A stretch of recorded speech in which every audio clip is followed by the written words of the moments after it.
क्रिस्त ते म्हज्या मोगाच्या भावारो आनी भयणीनो, आमी आज कॉर्पूस क्रिस्ती जेजूच्या मासा रक्ताचे फेस्त आमी आचरसितांव.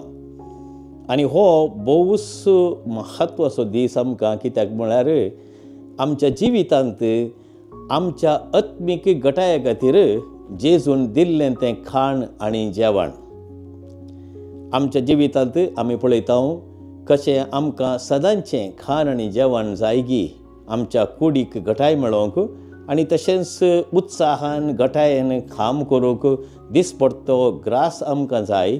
तशेंच जेजू आमकां दिता आपणाचेंच मांस आनी रगत आनी ताचें फेस्त आमी आज आचरसितांव. आनी ह्या फेस्ताचो भोवूच गरजेचो विशय कसलो गी म्हूण सांगल्यार जेजून सांगिल्लीं उतरां जुवांच्या 10व्या अध्यायांत 10व्या वळींत, हांव आयलां तुमकां दिवंक जिवीत बरोवन वमतोवचें जिवीत. आनी हें बरोवन वमतोवचें जिवीत आत्मीक खाणा मुखांतर पवित्र येवकरिस्तांत आमकां जेजू दिता. आयच्या दुसऱ्या वाचपांत सांत पावलो आमकां कितें सांगता, पयल्या कोरिंथकारांक बरयल्ल्या पत्रांत 11व्या अध्यायांत 23व्या वळींतावन 26व्या वळी म्हणसर, जें कितें हांवें स्विकार केलें जेजूतावन तें हांव तुमचे लागीं वांटून घेता म्हणून सांगून. म्हळ्यार जेजून आपूण पराधीन जाल्ल्या राती उडो घेतलो आनी कितें म्हणलो, घेया आनी खाया, हें म्हजें मांस. वायन घेतलो आनी कितें म्हणलो, घेया आनी पियेया, ही म्हज्या रक्ताची काल्स, नव्या आनी सासणीक जिवीत दिवचें हें रगत. हाचो अर्थ आमी समजोवंक पापा उर्बन 4वान हें फेस्त आसा केल्लें आनी ह्या फेस्ताचो अर्थ आमकां ताणें कळीत केलो. आनी ह्या फेस्ताचो अर्थ आमच्या जिवितांत हर एका दिसा आमी तो समजून घेता. पवित्र येवकरिस्त आमी भेटयत आसतना लिएज म्हणल्या दियेसींत इटलींत 1240 आनी 6व्या इस्वेंत हें फेस्त पयले फावटी आचरसिल्लें आनी जुलायच्या 1 तारीखेचेर हर एका वर्सा जेजूचें पवित्र रगत हाचें फेस्त आचरसितालें. आनी पापा उर्बनान 4थ्यान हें फेस्त जेजूच्या कुडी आनी रक्ताचें म्हूण ताणें परगट केलें. भाव भयणीनो, आमी जाणाव आमच्या जिवितांत एक दिश्ट मारली तर आमची कूड आसा, आमी कूड पळयता. पूण सारक्या रितीन पळोवचें तर हांव गेले त्या हप्त्यांत आमच्या लोकां लागीं उलयतना हांवें कितें सांगलें, आमची कूड आमकां दिश्टीक पडटा वय, आमी आपडटा, अनुभव करता, बी पळयता, आमी समजता. आमच्या सगळ्या कुडींत ते विश्वे आसात. पूण सारकें पळोवंक गेल्यार एक फावटी आमचो जीव गेलो कूड सोडून, आमची कूड नश्वर, ती एकच आमी मातयेक लायता. नाटल्यार ह्या आधुनीक काळार जायतो लोक कितें करता, इलेक्ट्रीक रान्नींत घालून उलपायता आनी त्या कुडीचो एक जोमो म्हूण सांगल्यार एका चेंबांत या एका करंड्यांत तो गोबर आमकां दितात. इतलोसोच गोबर जाता म्हूण सांगल्यार सगळें आमचें जिवीत आमी पळयता. जायते फावटी आमी चिंता आमची कूडूच भोवूच उत्तीम गरजेची म्हूण. सारक्या रितीन आमी नदर मारली तर 99% आमचो आत्मो, आमचो स्पिरीट आनी 1% मात्र आमी सांगयत आमची कूड. आनी हाचे खातीर आमच्या जिवितांत बळ, घटाय, त्राण, उर्बा मेळोवंक आमकां गरजेचें आत्मीक खाण आनी जेवण.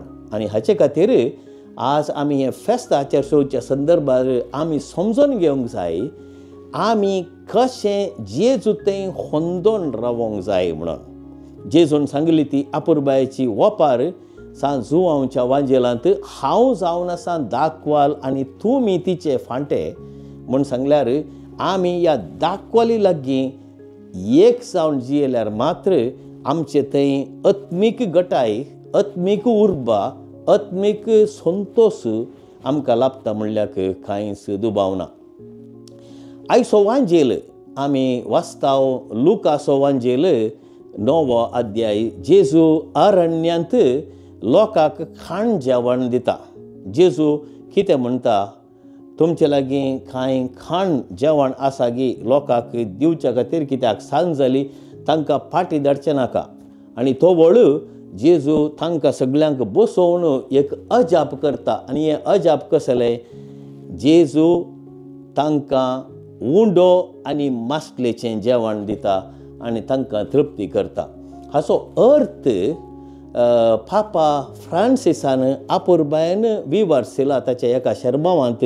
तो कितें म्हणलो, जेजून अरण्यांत केल्लें हें अजाप, हें महान अजाप, दोळ्यांक दिश्टीक पडचें तसलें अजाप न्हय जावंक पुरो, पूण सवकास कशें खाना शारांत जेजून उदक आशिल्लें वायन केलें गी, तशेंच जेजू हो उंडो आशिर्वादीत कर्ण, ही मासली आशिर्वादीत कर्ण लोकांक वांटून गेल्ल्या वेळार हातान हात हे उंडे फाशार जाता आसतना थंयसर अजाप घडलें म्हणटा पापा फ्रांसीस. तर आयच्या दिसा सगळ्या इगर्ज मातयेंत 26 वरांय दीस, हप्त्याच्या 7 दिसांनी 26 वरांय 365 दिसांनी हो युकरिस्त जेजूच्या मासा रक्ताचो हो मिस्तेर सगळ्या संवसारांत आमी संभ्रमून आसा. आमी कितें म्हणटा, निमाण्या शुक्रारा मात्र पवित्र बलिदान ना म्हणटा. वय निमाणा शुक्रार हांगा कॅनडांत निमाणो शुक्रार जाल्यार आमच्या भारतांत आनी ऑस्ट्रेलियांत शनवार जाता. तशें म्हण सांगल्यार हर एका दिसा म्हणले बरी वडको नासतना हर एका इगर्ज्यांनी हो संस्कार, ही एक आपुरबायेचो मिस्तेर थंयसर भेटोवनूच आसा.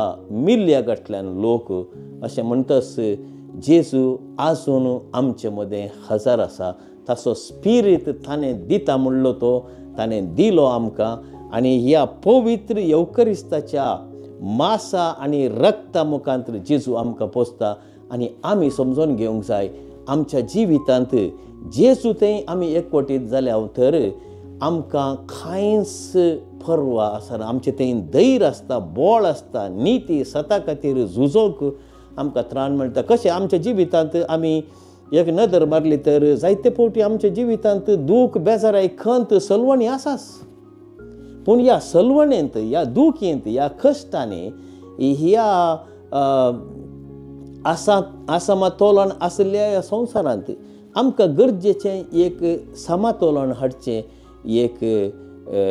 एक वाट. आनी ही जावन आसा जेजून दाखयलेली वाट. कित्याक जेजू आमकां सांगता, म्हजें मांस खेल्ल्या करीत, म्हजें रगत पियेल्ल्या करीत तुमचे थंय जीव आसना. कोण म्हजें मांस खाता, कोण म्हजें रगत पियेता, तो सस्ताक जियेतलो आनी निमाण्या दिसा ताका हांव उठयतलो म्हणटा जेजू. ही उतरां आपुरबायेची जेजून सांगिल्ली आमकां समेस्तांक घटाय दिता, बोळ दिता. त्या देखून मगर बाबेन आयच्या दिसा हो संभ्रम आमी करता आसतना, जेजूच्या कुडी आनी रक्ताचो संभ्रम, पवित्र येवकरिस्ताचो संभ्रम करता आसतना आमी थोड्यो संगती मतीन दवरच्यो गरजेच्यो. पयल्यान पयलें जेजून निमाण्या जेवणार घडिल्लें तें अजाप आनी हो मिस्तेर आमकां एक व्हडलें दायज आनी इनाम जावन दिलां. दुसरें, जेजू पवित्र येवकरिस्तांत आसा म्हणलें तें सत आमी मानून घेवन तातूंत आमचो भावार्थ सोडोवन हर एका इगर्जेंत आसा त्या पवित्र साक्रामेंताक आमी दिंबी मारची आनी थंयसर आमचो भावार्थ आनी आमचो तो संवाद जेजू थंय आमी जगोवन दवरचो आनी सदांच जिवो दवरचो. तिसरें, आमी पवित्र येवकरिस्त घेता आसतना आमचें काळीज, आमचें मन, आमची जिणी नितळ दवरून जेजूक आमच्या काळजांत घेवचें तें भोवच गरजेचें. भाव भयणीनो, आमी जाणाव आमच्या जिवितांत आमी पातकांत पडटाव, आमी अस्कत जावन आसाव, आमी नश्वर ह्या संवसारांत थोड्या तेंपा खातीर आमी आयल्याव, आमी उड्डाताव आमचें जिवीत बरें जायचें म्हणून, आनी ह्या उड्डावणेंत आमी जायते फावटी सुकोन पडटाव, पातकांत पडटाव. पूण आमी केदींकच निराशे जावचे न्हय, कित्याक जेजू ह्या संवसाराक आयिल्लो कित्याक आमकां सोमेस्तांक पातकांतले सुटोवंक. आनी खेदाळा आमी एक बरें कुमसार जावन जेजूची कूड आनी रगत सेवतावंगी, थंयसर आमकां बोळ, त्राण, घटाय मेळटा. परत्यान सुकोन पडल्यार आमी सांडचें न्हय, आमचें धैर्य सांडचें न्हय. आमी थंयसर जेजूचेरच आमची पातयेनी न्ही दवरून सुकोन पडल्यार, पातकांत पडल्यार परत्यान उठोवन जेजू थंय येवचें, जेजूचे पांय आमी धरचे, जेजूचें मांस आनी रगत पवित्र येवकरिस्तान सेवून आमचें थंय जेजूचेंच जिवीत आसा करूंक आमी प्रयत्न करया. तुमकां सोमेस्तांक एक अपुरबायेचें संतोश भरीत फेस्त हांव मागतां. जेजूच्या कुडी मासा रक्ताचें हें फेस्त आमकां सोमेस्तांक समाधान, संतोश, आंतरीक घटाय हाडून येवं दी. आनी अशें आमी जावंक पावतले हांव आनी एक क्रिस्त आमच्या समाजींत, आमच्या कुटुंबांत, आमच्या शेजरा आमी वावर करच्या जाग्यार, आमी पैन करच्या जाग्यार हर एका घडये आमी जावंक पावतले हांव एक उजवाड जेजूचो तो दिवो आनी तशेंच पृथ्वीचें मीठ. आमेन.